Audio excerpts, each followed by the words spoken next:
70 લાખ રૂપિયાનો બિઝનેસ અને એ બી ખાલી 2 જ વર્ષમાં। તો જય માતાજી મિત્રો, આજે મારી પાસે એક એવી સ્ટોરી છે, એક એવી છોકરીની જેના સાહસે એનું દુનિયામાં નામ ઊંચું કરી નાખ્યું। એ છોકરીનું નામ છે શિલ્પી સિન્હા। ઝારખંડની એક છોકરી જેના સપના હતા કે ભાઈ મેં સારું એવું ભણીશું તો મારે બી એક સારી એવી નોકરી જોઈએ। આવા ઊંચા સપના લઈને એ છોકરી આવી આપણે ઝારખંડથી બેંગ્લોર, અને ત્યાં આવીને એને જોયું કે જ્યાં ઝારખંડમાં જે પેકિંગવાળા દૂધનું જે વેચાણ છે એ દૂધમાં ઓલરેડી વ્હાઇટ પેન્ટ અને પાવડર કહેવાય ને, પાવડર, બેકિંગ પાવડર, એ એમાં મિલાવટ હતી। ફૂડ સેફ્ટી એન્ડ સ્ટાન્ડર્ડ જે કહે છે, જે દરેક વસ્તુનું નિયંત્રણ કરે છે, જે દરેક વસ્તુના સ્ટેન્ડર્ડ સેટ કરે છે, એ કંપનીએ બી એ દૂધને ઓથોરાઇઝ કર્યું હતું। અને એ દૂધમાં એટલી મિલાવટ હોવા છતાં એ દૂધ ખુલ્લેઆમ વેચાતું હતું। દરેક 3માંથી 2 લોકો એ દૂધ પીતા હતા, જે પોતાના સ્વાસ્થ્ય માટે બી ખરાબ છે।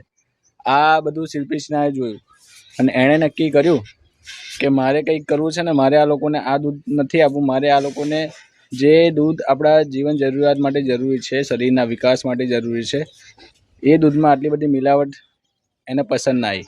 એના છે એમણે પોતે ડિસિઝન લીધું કે મારે આ પબ્લિક માટે કંઈક કરવું છે। તો એણે પોતાની રીતે બેંગ્લોરના જે તમિલનાડુ ખરા ને, એના તમિલનાડુનું બીજું એક ગામ હતું, એના 21 ગામડે આવેલી શિલ્પી સિન્હા ફર્યા। અને શિલ્પી સિન્હાએ એ ગામડાના જે ખેડૂતો છે, જે કિસાનો છે, જે તબેલા રાખે છે ગાયો માટે ને ભેંસો માટે, એ લોકોની મુલાકાત લીધી અને એમણે એનો આખો સ્ટાર્ટઅપ પ્લાન સમજાવ્યો કે મારી આ રીતનું મારું પ્લાનિંગ છે।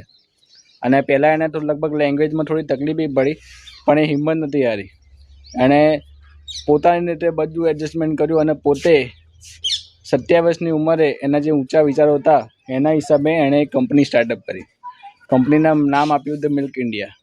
ખાલી 11,000 રૂપિયા લઈને કંપની સ્ટાર્ટઅપ કરી હતી। નાના મૂડી ઓછી હતી પણ સપના બહુ ઊંચા હતા।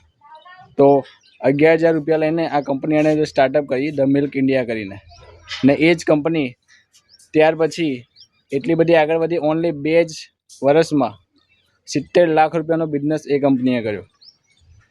તો મારા ભાઈ, સ્ટોરીનો મતલબ અને કહેવાનો મતલબ એટલો જ છે કે તમારા ઈરાદામાં જો દમ હોય ને, તમારા વિચારોમાં દમ હોય ને, તો દુનિયાની કોઈ બી તાકાત તમને રોકી નહીં શકતી।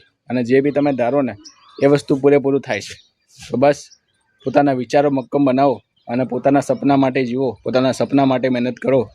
બાકી કોઈ કોઈનું અહીંયા છે નહીં, પોતાના માટે જીવો।